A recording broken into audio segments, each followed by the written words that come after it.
ഇപ്പോൾ നമുക്ക് ഈ പഠിച്ച് തുടങ്ങുന്ന സമയത്ത് ചിലവർക്ക് വരുന്ന ഒരു ഡൗട്ടാണ്, ഞാൻ പി ഒ ഫോക്കസ് ചെയ്യണോ ക്ലർക്ക് ഫോക്കസ് ചെയ്യണോ.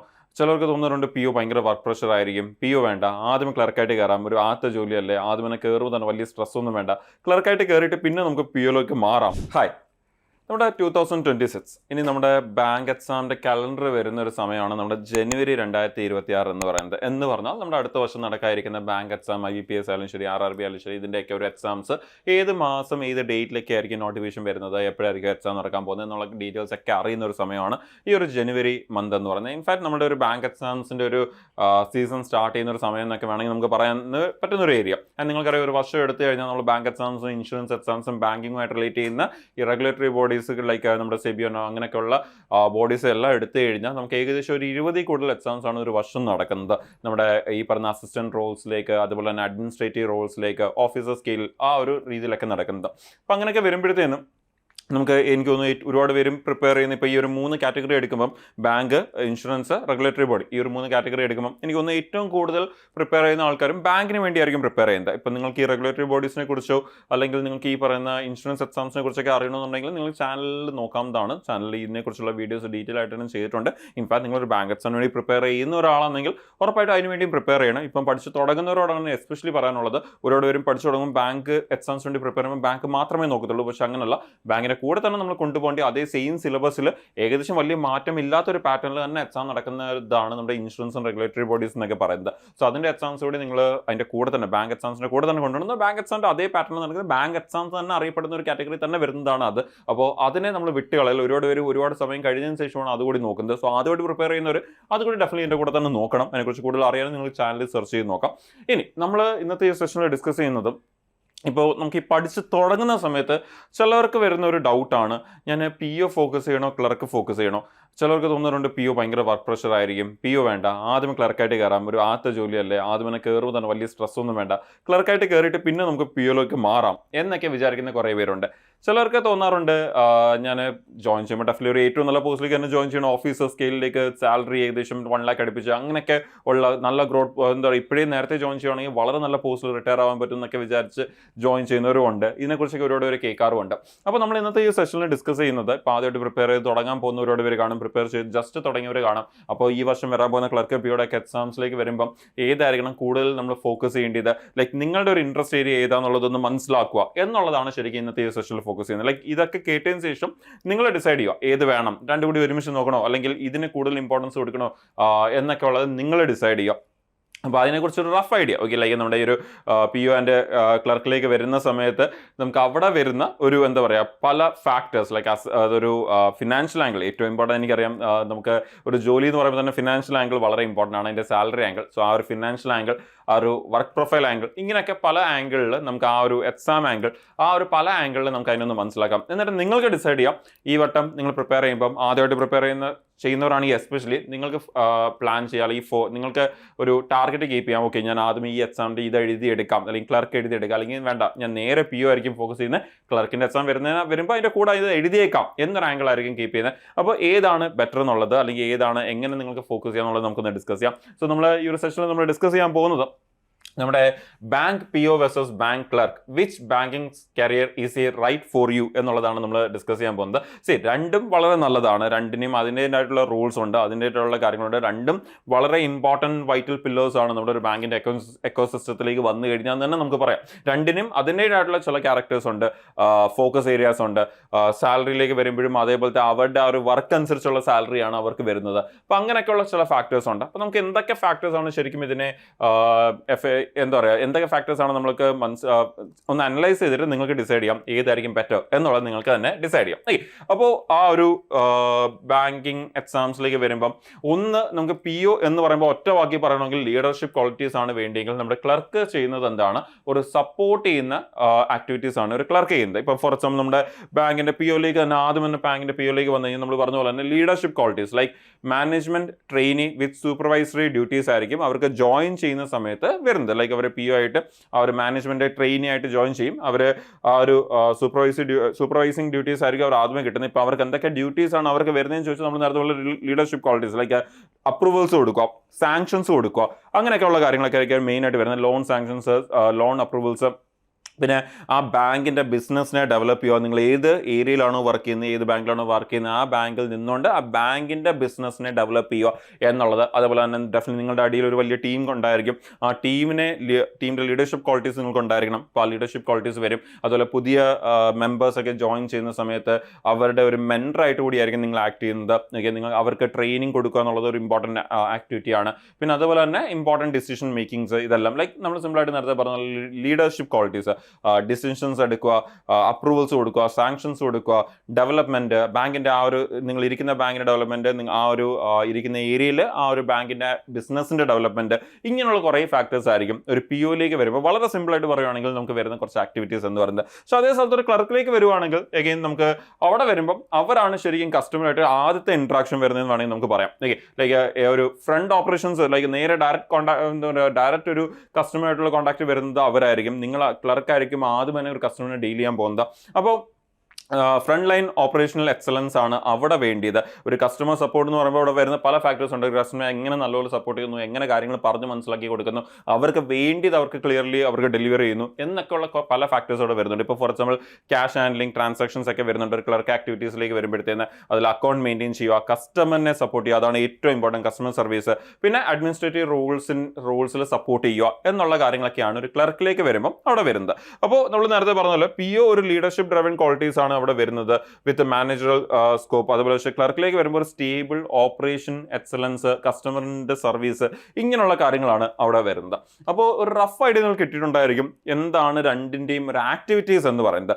ഇനി അതിൽ ഞാൻ നേരത്തെ പറഞ്ഞ പോലെ തന്നെ പലപ്പോഴും ഇതിൻ്റെ ഒരു ഏത് വേണം എന്ന് ചൂസ് ചെയ്യുന്ന സമയത്ത് എനിക്ക് തോന്നുന്നു ഏറ്റവും ആദ്യം വരുന്ന പലരുടെയും മൈൻഡിൽ വരുന്ന ഒരു ഫാക്ടർ എന്ന് പറയുന്നത് ഡെഫിനറ്റ്ലി എന്ത് തന്നെയാണ്, സാലറി തന്നെയാണ്. ഇപ്പം നമ്മുടെ ആ ഒരു ഫിനാൻഷ്യൽ ബ്രേക്ക് ഡൗൺ അല്ലെങ്കിൽ കോമ്പൻസേഷൻ ബ്രേക്ക് ഡൗൺ നമ്മൾ ചെയ്യുവാണെങ്കിൽ നിങ്ങൾക്കൊരു ബാങ്ക് പി ഒയിലേക്ക് വരുമ്പം അവിടെ ഒരു ഗ്രോസ് സാലറി എന്ന് പറയുന്നത് സംതിങ് അറൌണ്ട് 75,000-80,000 ടു ഒരു 1 lakh അടുപ്പിച്ചാണ് ആക്ച്വലി ഗ്രോസ് സാലറി വരുന്നതെന്ന് പറയും. പല ബാങ്ക്സ് ഉണ്ട്, നിങ്ങൾക്കറിയാം RRB ഉണ്ട്, IBPS അണ്ടറിൽ വരുന്ന ബാങ്കുകളെല്ലാം ഉണ്ട്, SBI ഉണ്ട്.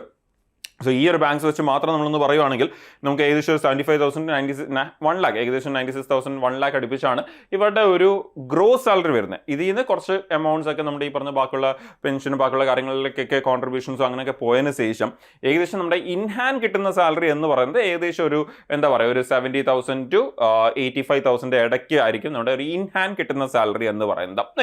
ഇനി ക്ലർക്കിലേക്ക് വന്നാൽ നിങ്ങൾക്കറിയാം എഗെയിൻ അവിടെ ബാങ്കിന്റെ പി ഒ എന്ന് പറയുമ്പോൾ അവർക്ക് വരുന്ന ജോബ് റോൾ അത്രയും ഇമ്പോർട്ടൻറ്റ് റോൾസ് വരുന്നത്, അത്രയും കൂടുതൽ ആക്ടിവിറ്റീസ് വരുന്നുണ്ട്, അത്രയും കൂടുതൽ സമയം അവർക്ക് ആ ആക്ടിവിറ്റീസ് കംപ്ലീറ്റ് ചെയ്യണം. അപ്പോൾ അവർക്ക് കൂടുതൽ സമയം ഇരിക്കേണ്ടി വരാറുണ്ട്. പക്ഷേ അറ്റ് ദ സെയിം ടൈം ക്ലർക്കിലേക്ക് വരുമ്പോൾ അവർക്ക് ആ ഒരു എന്താ പറയുക അണ്ടർ പ്രഷർ വർക്ക് ചെയ്യുന്ന ആക്ടിവിറ്റീസ് അവർക്ക് അങ്ങനെ വലുതായിട്ട് വരുന്നില്ല. അവർക്ക് വരുന്ന ഒരു ഗ്രോസ് സാലറി എന്ന് പറയുന്നത് സംതിങ് അറൌണ്ട് 37,000 to 48,000 ആണ് വരുന്നത്. അപ്പോൾ ഒരു ഇൻ ഹാൻഡ് സാലറി എന്ന് പറയുന്നത് ഏകദേശം ഒരു 37 to 43 ആ ഒരു റേഞ്ചിലായിരിക്കും, 45 ആ ഒരു റേഞ്ചിലായിരിക്കും അവരുടെ ഇൻ ഹാൻഡ് സാലറി വരുന്നത്, ബാക്കിയുള്ള കോൺട്രിബ്യൂഷൻസ് ഒക്കെ പോയതിനു ശേഷം. അപ്പോൾ ഇതിൽ നമ്മുടെ ഇപ്പം നമ്മൾ ഈ പറയുന്ന എമൗണ്ടിൽ തന്നെ അവിടെ HRA, DA, അതുപോലെ മെഡിക്കൽ അങ്ങനെയുള്ള കാര്യങ്ങൾ, TA അങ്ങനെയുള്ള കാര്യങ്ങളൊക്കെ തന്നെ വരുന്നുണ്ട്. പിന്നെ ഇത് കൂടാതെ നിങ്ങൾക്കറിയാം ബാങ്ക് ക്ലർക്ക് ആയാലും ശരി പി ഒ ആയാലും ശരി അവർക്ക് വരുന്ന ചില അലവൻസുകളുണ്ട്. അതിലും ഇവർ രണ്ടുപേർക്കും വരുന്ന അലവൻസുകൾ ചെറിയ വ്യത്യാസങ്ങളുണ്ട്. ആൻഡ് ഈ അലവൻസുകൾ ജസ്റ്റ് ഒരു മന്ത്ലി അലവൻസുകൾ ഇപ്പം നമ്മുടെ ഈ പറഞ്ഞ DA, HR എന്നൊക്കെ പറയുമ്പോൾ മന്ത്ലി അലവൻസുകളിൽ വരുന്നതാണെങ്കിൽ ചിലത് ക്വാർട്ടർലി, ആനുവലി, ഹാഫ് ഇയർലി അലവൻസുകൾ അടക്കമുണ്ട്. ലൈക്ക് ഇപ്പം ഒരു ഓഫീസിൽ കൊണ്ടുവന്ന ബാഗ് വാങ്ങിക്കാൻ പോലും അലവൻസ് ഉണ്ട്, ഓക്കെ, ഫർണിച്ചർ അലവൻസുകളുണ്ട്, ന്യൂസ് പേപ്പർ അലവൻസ് ഉണ്ട്, പെട്രോൾ അലവൻസ് ഉണ്ട്, ഇങ്ങനെ കുറേ അലവൻസുകൾ വേറെയുണ്ട്. ക്വാർട്ടർലി, ഹാഫ് ഇയർലി, ആനുവലി ഒക്കെ കിട്ടുന്ന അലവൻസുകൾ അടക്കമുണ്ട് എന്നുള്ളത് നമ്മൾ മനസ്സിലാക്കും. അപ്പോൾ ഇതാണ് നമ്മുടെ ഒരു സാലറിയിലേക്ക് വരുമ്പോൾ അതിൻ്റെ ഒരു ഡിഫറൻസ് എന്ന് പറയാം. ഇനി അടുത്തൊരു ഇമ്പോർട്ടൻ്റ് ആണ് കരിയർ ഗ്രോത്ത്. അതൊരു വളരെ ഇമ്പോർട്ടൻറ്റ് ഫാക്ടർ ആയിരിക്കും. നമുക്ക് ഈ ജോലി കയറി കഴിഞ്ഞ് കഴിഞ്ഞാൽ നമ്മുടെ ഗ്രോത്ത് എങ്ങനെ ആയിരിക്കും എന്നുള്ളത്, ഫ്യൂച്ചർ പ്രൊമോഷൻസ് എങ്ങനെ ആയിരിക്കും എന്നൊരു ഫാക്ടർ അഗെയിൻ അവിടെ വരുന്നുണ്ട്. അപ്പോൾ എങ്ങനെയാണ് career growth and promotion speed എന്നുള്ളത് നമുക്കൊന്ന് മനസ്സിലാക്കാം. ഒരു ബാങ്കിൻ്റെ പി ഒയിലേക്ക് വന്നാൽ ഡെഫിനറ്റ്ലി ഒരു എന്താ പറയുക കരിയർ ഗ്രോത്ത് വന്നാൽ വളരെ ഫാസ്റ്റ് ആയിട്ടുള്ള ഒരു കരിയർ ഗ്രോത്ത് ആയിരിക്കും അവർക്ക് വരുന്നതെന്ന് പറയാം. പക്ഷേ ബാങ്കിൻ്റെ ക്ലർക്കിലേക്ക് വരുമ്പോൾ ഒരു പതുക്കെ പ്രോഗ്രസ് ചെയ്യുന്ന രീതിയിലുള്ള ഒരു കരിയർ ഗ്രോത്ത് ആണ് അവിടെ ഉണ്ടാകുന്നത്. ഇപ്പം ഒരു ബാങ്ക് പി ഒയിലേക്ക് വന്നാൽ അവർ ആദ്യം തന്നെ ജോയിൻ ചെയ്തതിന് ശേഷം ഒരു assistant manager, branch manager, assistant general manager ഇങ്ങനെ ആയിരിക്കും അവരുടെ ഒരു എന്താ പറയുക ഫ്യൂച്ചർ പ്രൊമോഷൻസ് റോൾസ് വരാൻ പോകുന്നത്. അപ്പോൾ വളരെ ഫാസ്റ്റ് ആയിട്ടുള്ള റാപ്പിഡ് ആയിട്ടുള്ള ഒരു അഡ്വാൻസ്മെന്റ് ആയിരിക്കും ഈ പറയുന്ന പോലെ ഒരു ബാങ്ക് പി ഒക്ക് വരാൻ പോകുന്നത്. ഡെഫിനറ്റ്ലി അവരുടെ ക്വാളിറ്റീസും അങ്ങനെയുള്ള കാര്യങ്ങളൊക്കെ അനലൈസ് ചെയ്യും. അതിനനുസരിച്ചായിരിക്കും അവരുടെ ആ ഒരു ഗ്രോത്ത് എത്രത്തോളം സ്പീഡിൽ നടക്കും എന്നുള്ളതും വരുന്നത്. പക്ഷേ ഒരു ബാങ്ക് ക്ലർക്ക് ആണെങ്കിൽ ഇപ്പോൾ ഒരു ക്ലർക്കായിട്ട് ജോയിൻ ചെയ്യുന്ന ഒരാൾ ഒരു ടൈം പീരീഡ് കഴിയുമ്പോൾ ഓഫീസർ, അതുപോലെ സീനിയർ ഓഫീസർ, പിന്നെ ഇന്റേണൽ എക്സാംസ് ഉണ്ട്, അതുവഴിയായിരിക്കും ഈ പറഞ്ഞ പ്രൊമോഷൻസ് വരുന്നത്. അപ്പം ഇങ്ങനെയൊക്കെയുള്ള കാര്യങ്ങൾ. അപ്പോൾ ഒരു എന്താ പറയുക, സ്റ്റഡി ഗ്രോത്ത് ആയിരിക്കും എന്ന് വേണമെങ്കിൽ പറയാം. ലൈക്ക് ഒരു വളരെ ഫാസ്റ്റ് ആയിരിക്കത്തില്ല, പതുക്കെ പ്രോഗ്രസ് ചെയ്യുന്ന രീതിയിലുള്ള ഒരു സ്റ്റഡി ഗ്രോത്ത് ആയിരിക്കും അവിടെ വരുന്നത്. അപ്പോൾ നമ്മൾ ഈ പറഞ്ഞല്ലോ PO എന്ന് പറയുമ്പോഴത്തേന് വളരെ ഫാസ്റ്റ് ആയിട്ടുള്ളൊരു കരിയർ ഗ്രോത്ത് അവർക്ക് ആ ഒരു മാനേജർ റെസ്പോൺസിബിലിറ്റീസ് ആയിരിക്കും കൂടുതൽ വരുന്നത്. പക്ഷേ ക്ലർക്ക് എന്ന് പറയുമ്പോഴത്തേന് കുറച്ചുകൂടെ പ്രെഡിക്റ്റബിൾ ആയിരിക്കും, സ്റ്റേബിൾ ആയിരിക്കും, അങ്ങനെ ആയിരിക്കും അവർക്കൊരു ഗ്രോത്ത് വരുന്നത്. ഇനി നമുക്ക് ഈ പറയുന്ന പോലെ എക്സാം പോയിന്റ് ഓഫ് വ്യൂയിലേക്ക് വന്നു കഴിഞ്ഞാൽ ഇപ്പം നമുക്ക് ഈ പറഞ്ഞ പോലെ ജോലി കിട്ടിയതിന് ശേഷമുള്ള കാര്യങ്ങളിൽ എന്ന് പറഞ്ഞ പോലെ തന്നെ പ്രിപ്പറേഷൻ സമയത്ത് ഇതിൽ ചെറിയ വ്യത്യാസങ്ങളുണ്ട്. പ്രിപ്പറേഷൻ സമയത്തിലേക്ക് വരുവാണെങ്കിൽ നമ്മൾ ഒരുപാട് എക്സാം പാറ്റേണിലേക്ക് ഒന്നും പോകുന്നില്ല. അതിനെക്കുറിച്ചുള്ള വളരെ ഡീറ്റെയിൽഡ് വീഡിയോസ്, ഓരോ എക്സാമിനെ കുറിച്ചുള്ള ഡീറ്റെയിൽഡ് വീഡിയോസും നിങ്ങളുടെ ഈ കാണുന്ന ചാനലിൽ കൊടുത്തിട്ടുണ്ട്. നിങ്ങൾക്ക് അവിടെ നോക്കാം. നിങ്ങൾ ഇപ്പോൾ SB ആണ് നോക്കുന്നത്, ക്ലർക്കാണ് നോക്കുന്നത്, നിങ്ങൾക്ക് സെർച്ച് ചെയ്ത് അവിടെ നിന്ന് തന്നെ നിങ്ങൾക്ക് വളരെ ഡീറ്റെയിൽ ആയിട്ട് ആ എക്സാമിനെ കുറിച്ച് ഡീറ്റെയിൽ ആയിട്ട് അറിയാൻ പറ്റും. പിന്നെ നമ്മുടെ ഇതിൻ്റെ നോട്ടിഫിക്കേഷൻസ് ഒക്കെ വരുന്ന സമയത്തായാലും നമ്മൾ ഇവിടെ ഷെയർ ചെയ്യുന്നതായിരിക്കും. സോ ചാനൽ ഉറപ്പായിട്ടും ഫോളോ ചെയ്യുക, ഫ്യൂച്ചർ അപ്ഡേറ്റ്സ് ഒന്നും മിസ് ആവാതിരിക്കാൻ വേണ്ടി. ഇനി നമ്മൾ ഇൻ ജനറൽ ജസ്റ്റ് ഒന്ന് പറയുവാണെങ്കിൽ ഇപ്പോൾ ഒരു POയിലേക്ക് വരുമ്പോൾ അവരുടെ സെലക്ഷൻ പ്രോസസ്സ് എന്ന് പറഞ്ഞാൽ കുറച്ചുകൂടി റിഗ്രസ് ആയിട്ടുള്ള സെലക്ഷൻ പ്രോസസ്സ് ആണ് വരുന്നത്. ലൈക്ക് അവർക്ക് പ്രിലിംസ് ഉണ്ടായിരിക്കും, മെയിൻസ് ഉണ്ടായിരിക്കും. ആദ്യമേ പ്രിലിംസിൻ്റെ എക്സാം നടക്കും, അതിൽ നിന്ന് സെലക്ട് ആവുന്ന കാൻഡിഡേറ്റ്സ് ആയിരിക്കും മെയിൻസ് എക്സാമിലേക്ക് പോകുന്നത്. പക്ഷേ അവിടെ തീരുന്നില്ല, അതാണ് ഇമ്പോർട്ടൻറ്റ്. ഈ മെയിൻസിൻ്റെ അകത്ത് തന്നെ ചിലപ്പോൾ ഡിസ്ക്രിപ്റ്റീവ് പേപ്പേഴ്സ് ഉണ്ടായിരിക്കും, പിന്നെ അതിനുശേഷം ഗ്രൂപ്പ് ഡിസ്കഷൻസ്, ഇന്റർവ്യൂ, ഇങ്ങനെയുള്ള കാര്യങ്ങളൊക്കെ കാണും. ആൻഡ് ഇന്റർവ്യൂ ഉറപ്പായിട്ടും കാണും. അതാണ് നമ്മൾ മനസ്സിലാക്കേണ്ടത്. എന്താണ് സാധാരണ ഇന്നത്തെ കാലത്ത് നമ്മുടെ ഗവൺമെന്റ് എക്സാംസ് എന്ന് പറയുമ്പോൾ ഇന്റർവ്യൂ ഉള്ള എക്സാംസ് വളരെ കുറവാണ്. പക്ഷേ ഡെഫിനറ്റ്ലി നമ്മുടെ ബാങ്കിൻ്റെ PO എന്ന് പറയുമ്പോൾ അവിടെ ഒരു ഓഫീസറാണ്, ഡെഫിനറ്റ്ലി അവിടെ ഇന്റർവ്യൂ ഉണ്ടായിരിക്കും. അവർക്ക് പ്രിപ്പയർ ചെയ്യേണ്ട ഏരിയാസ് എന്ന് പറയുന്നത് quantitative aptitude, reasoning, English, general awareness, പിന്നെ ബാക്കി ചില എക്സാംസിന് കമ്പ്യൂട്ടർ വരുന്നുണ്ട്. അപ്പോൾ ഇങ്ങനെയുള്ള കുറേ ഏരിയാസ് ഒക്കെ, ഫിനാൻഷ്യൽ അവയർനെസ്, കറണ്ട് അഫയേഴ്സ്, ഇങ്ങനെയുള്ള കുറേ ഏരിയാസ് ആണ് അവിടെ വരുന്നത്. അപ്പോൾ അവർക്ക് ഈ പറഞ്ഞ പ്രിപ്പയർ ചെയ്യാൻ നേരത്ത് അവർക്ക് വരുന്ന ലെവൽ ഓഫ് ക്വസ്റ്റൻസ് കുറച്ചുകൂടി ബെറ്റർ ലെവൽ ഓഫ് ക്വസ്റ്റൻസ് ആയിരിക്കും വരുന്നത്. അപ്പോൾ അവർക്ക് ആ ഒരു സിലബസിൽ വലിയ മാറ്റം ഉണ്ടെന്ന് ചോദിച്ചാൽ ഞാൻ പറയും സിലബസിൽ അങ്ങനെ വലിയ മാറ്റമൊന്നും ഇല്ലെന്ന് പറയും. പക്ഷേ ഡെഫിനറ്റ്ലി അവിടെ വരുന്ന ഒരു എന്താ പറയുക, ആ ഒരു പ്രിപ്പറേഷനിലേക്ക് വരുമ്പോഴത്തെ സമയത്ത് ഡെഫിനറ്റ്ലി ഹയർ ഓർഡർ ക്വസ്റ്റൻസ് ആയിരിക്കും വരുന്നത്. സോ അവർക്കൊരു പ്രിപ്പറേഷൻ ടൈമിനെ കുറിച്ച് പറയുകയാണെങ്കിൽ എങ്ങനെയായാലും ഒരു 6 to 9 months ഓഫ് വളരെ ഡെഡിക്കേറ്റഡ് ഇൻറ്റൻസീവ് ട്രെയിനിങ് അല്ലെങ്കിൽ ഇൻറ്റൻസീവ് പ്രിപ്പറേഷൻ ഉണ്ടായിരിക്കണം. ഈ പറഞ്ഞ പോലെ ബാങ്ക് എക്സാമിൻ്റെ ഒരു POയുടെ പ്രിപ്പറേഷൻ ചെയ്യുന്ന സമയത്ത് ഒരു 6 to 9 മാസം ഒരു പ്രോപ്പർ പ്രിപ്പറേഷൻ, ഈ ഇൻക്ലൂഡിങ് ഈ ഒരു എക്സാം ടൈം കൂടി ചേർത്താൽ പോലും നിങ്ങൾക്ക് അത്യാവശ്യം ഒരു നല്ല ഒരു 6 to 9 months പ്രിപ്പറേഷൻ നമുക്ക് അവിടെ വേണം. പക്ഷേ ഒരു ക്ലർക്കിലേക്ക് വന്നു കഴിഞ്ഞാൽ അവർക്ക് 2 എക്സാംസ് മാത്രമേ ഉള്ളൂ. ആദ്യം ഒരു പ്രിലിംസ് എക്സാം നടക്കും, അതിൽ നിന്ന് സെലക്ട് ആവുന്ന കാൻഡിഡേറ്റ്സ് എവിടേക്ക് പോകും, മെയിൻസ് എക്സാം നടക്കും, അവിടെ ഇന്റർവ്യൂ ഒന്നുമില്ല. ഓക്കെ, ഈ 2 എക്സാംസ് മാത്രമേ അവിടെ ഉള്ളൂ. പിന്നെ യൂഷ്വൽ ഡോക്യുമെന്റ് വെരിഫിക്കേഷനും മെഡിക്കലും അതൊക്കെ ഇവിടെയും ഉണ്ട്, ഇവിടെയും അതുണ്ട്. അത് ജസ്റ്റ് ഒരു ജനറൽ പ്രൊസീജിയർ മാത്രമാണ് യൂഷ്വലി ആ ഒരു ഫൈനൽ സെലക്ഷന് മുമ്പുള്ള. ഇനി ഇവിടേക്ക് വരുമ്പോഴും പഠിക്കാനുള്ള കാര്യങ്ങൾ എന്ന് പറയുമ്പോൾ ആ ക്വാണ്ടിറ്റേറ്റീവ് ആപ്റ്റ്യൂഡ്, റീസണിങ്, ഇംഗ്ലീഷ്, പിന്നെ മെയിൻസിലേക്ക് വരുമ്പോൾ നമ്മുടെ general awareness, current affairs, financial awareness, അതൊക്കെ തന്നെയാണ് ഇവിടെ പഠിക്കാനുള്ളത്. പക്ഷേ അഗെയിൻ അത്രയും ഒരു ഹയർ ഓർഡർ ക്വസ്റ്റൻസ് ആയിരിക്കത്തില്ല, ഒരു PO പോലെ ഹയർ ഓർഡർ ക്വസ്റ്റൻസ് ആയിരിക്കത്തില്ല. കുറച്ചുകൂടി സിമ്പിൾ ആയിട്ടുള്ള ഒരു ഏരിയ ആയിരിക്കും. നിങ്ങൾക്ക് ഒരു 3 to 4 months അത്യാവശ്യം നല്ലപോലെ ഒന്ന് ഫോക്കസ് ചെയ്യാൻ റെഡി ആണെങ്കിൽ നിങ്ങൾക്ക് ആ സിലബസ് ഒക്കെ ഒരു 2-2.5-3 മാസം കൊണ്ട് സിലബസ് ഒക്കെ കവർ ചെയ്ത് അത്യാവശ്യം നിങ്ങൾക്ക് ഒരു 1-1.5 മാസം നല്ലപോലെ നിങ്ങൾ അത്യാവശ്യം നല്ലപോലെ ഫോക്കസ് ചെയ്യുന്ന ഒരാളാണെങ്കിൽ നിങ്ങൾക്ക് ഈ ഒരു സമയം കൊണ്ട് സിലബസ് ആയി കവർ ചെയ്ത് നിങ്ങൾക്ക് നിങ്ങളുടെ പ്രിപ്പറേഷൻസ് കംപ്ലീറ്റ് ചെയ്യാൻ പറ്റും. പിന്നെ അതിനുശേഷം നിങ്ങൾ മോക്ക് ടെസ്റ്റ് ഒക്കെ ചെയ്ത് ആ എക്സാം വരുമ്പോൾ ക്ലിയർ ചെയ്തെടുക്കുന്നത് ഡെഫിനറ്റ്ലി ആ കട്ട് ഓഫ് ഒക്കെ ക്ലിയർ ചെയ്യുന്നത്, ആ കട്ട് ഓഫ് ടാർഗറ്റ് ചെയ്തുകൊണ്ട് അതിനനുസരിച്ച് മോക്ക് ടെസ്റ്റുകൾ ചെയ്ത് അത് ടൈം ടു ടൈം ഓരോ വീക്ക്ലി പ്രോഗ്രസ് ഒക്കെ ചെയ്ത് കൊണ്ടുപോകേണ്ടത് നിങ്ങളുടെ കയ്യിലാണ്. അത് നിങ്ങളുടെ സൈഡിൽ നിന്ന് ഡെഫിനറ്റ്ലി പ്രിപ്പറേഷൻ സമയത്ത് നിങ്ങൾ ചെയ്തു പോകണം. ഇപ്പോൾ നമ്മൾ തൽക്കാലം ഡിസ്കസ് ചെയ്യുന്നത് ജസ്റ്റ് ഈ ഒരു ക്ലർക്ക് ആൻഡ് PO വരുന്ന ചെറിയ വ്യത്യാസങ്ങളെ കുറിച്ച് മാത്രമേ ഡിസ്കസ് ചെയ്യുന്നുള്ളൂ. അപ്പോൾ നമ്മൾ ഓൾറെഡി നേരത്തെ പറഞ്ഞ പോലെ തന്നെ ഇപ്പോൾ ഇത് ഈ പറഞ്ഞ കാര്യങ്ങളെ നമുക്കൊന്ന് ലിസ്റ്റ് ചെയ്യുവാണെങ്കിൽ ഇപ്പോൾ പറഞ്ഞ കാര്യങ്ങളെല്ലാം കൂടി ഇപ്പോൾ ഒരു ബാങ്കിന്റെ POയുടെ റിയാലിറ്റിയിലേക്ക് വരുമ്പോഴത്തേന് ഡെഫിനറ്റ്ലി അവർക്ക് വരുന്ന കാര്യങ്ങൾ എന്ന് പറഞ്ഞാൽ അവർക്ക് ചില ടാർഗറ്റ്സ് ഉണ്ടായിരിക്കും. ലൈക്ക് അവർക്ക് ഒരു മന്ത് ഇത്രയും ടാർഗറ്റ് റീച്ച് ചെയ്യണം എന്നൊരു കുറച്ച് കാര്യങ്ങളൊക്കെ ഉണ്ടായിരിക്കും. അതുപോലെ ഹയർ വർക്ക് പ്രഷേഴ്സ് ഉണ്ടായിരിക്കും. ഡെഫിനറ്റ്ലി കുറച്ച് പ്രഷേഴ്സ് അവർക്ക്, എന്നിട്ട് അവർ ഓഫീസറാണ്, ഉറപ്പായിട്ടും ഒരുപാട് ഇമ്പോർട്ടൻറ്റ് ഡിസിഷൻസ് എടുക്കേണ്ടി വരും, ഒരുപാട് ഇമ്പോർട്ടൻറ്റ് ടാർഗറ്റ്സ് കംപ്ലീറ്റ് ചെയ്യേണ്ടി വരും. ഓക്കെ, അപ്പോൾ അങ്ങനെയുള്ള കാര്യങ്ങളൊക്കെ അവർക്ക് വരും. സോ ഡെഫിനറ്റ്ലി ഒരു അക്കൗണ്ടബിലിറ്റി ഉണ്ട് അവർക്ക്. മാനേജർ, പിന്നെ അതുപോലെ തന്നെ ഫ്രീക്വൻറ്റ് ട്രാൻസ്ഫേഴ്സ് വരും. അവർക്ക് അവിടെ സ്റ്റേറ്റിൽ തന്നെ ജോലി കിട്ടാനുള്ള ചാൻസസ് കുറവാണ്.